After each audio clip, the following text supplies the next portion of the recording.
All right, guys, this time we're going to do something a little different with our top three picks. We're going to do the top three stocks to avoid. Danny, what are you thinking here? They're going to be familiar names, and some people might not like my recommendation, but let's just dive right into it. Let's do it. So first and foremost, we're going to touch base with a very popular stock. A lot of people like this. It has a I ton of love Tesla.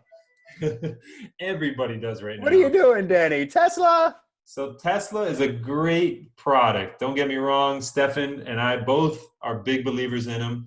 I love the car, love the product. On a valuation basis, Tesla's the second most valuable car company right now, or I think it might be the first right now. So with Tesla, one of my concerns is the price to sales ratio for the car industry, and this is an auto manufacturer. People call it a tech stock.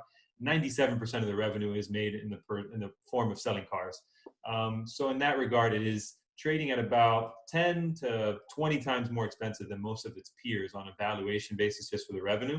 And on an earnings basis, assuming they can actually stay profitable for a full 4 quarters, which they've never done, it trades at 68 times earnings, which is also multiples above any other auto manufacturer. I mean, you're talking 5 to 10 times more expensive than all the other auto manufacturers on the planet that are far more successful and have a very good track record for profitability. On a technical basis, you have this very large top with a lot of gaps along the way. It was a very momentous occasion where people were just piling into Tesla.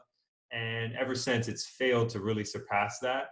So barring some sort of huge upside when they report earnings on the 29th, so next week after the close, after market close, AMC, unless they just blow the doors off everything, which I don't expect, I find it hard to believe that they can even justify this price. Big warning sign. Target price average for the analysts right now is $466. Wow. So the downside is big. And long term, I just don't think they can sustain the valuation of $136 billion if they're only selling, $25, $30 billion worth of cars a year. It's just not sustainable. Secondly, we'll touch base on Microsoft. Bill Gates, Microsoft, why? So with Microsoft, the concern here is that it's valued as if it's growing very rapidly, trading at 33 times earnings. But they're literally the most expensive company on the planet. So it's very hard, just the law of large numbers. As you get a bigger number, it takes more effort and more operational execution to incrementally increase that number. And it just doesn't, you don't see that reflected in their growth, where their sales are growing, but not at a rapid rate. Neither are their earnings growing at a rapid rate to justify this valuation. Long term, I would expect Microsoft to more than likely get back into the low 100s, which is where you ideally want to start buying it. I would not want to own it at 175, nor 160, nor 150. I'd be a buyer around 100, 110. So with Apple, it's a similar Apple, thing. Danny, no, Apple, why? Why, Danny? Apple, I love Apple. My wife has an iPhone, why? Everybody loves Apple. Don't get me wrong. I'm not a huge fan of the iPhone myself. I like Android more.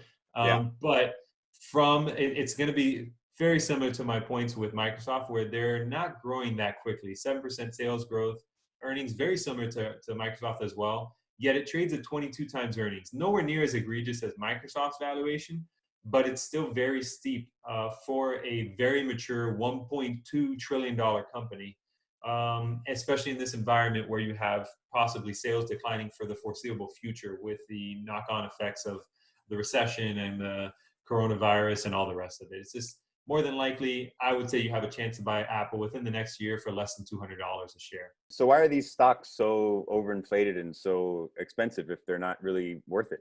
People are piling into them. There's a perceived notion that they're safer investments because they're so big, and to an extent that is the case and has been the case over a longer time frame for the stock market in general.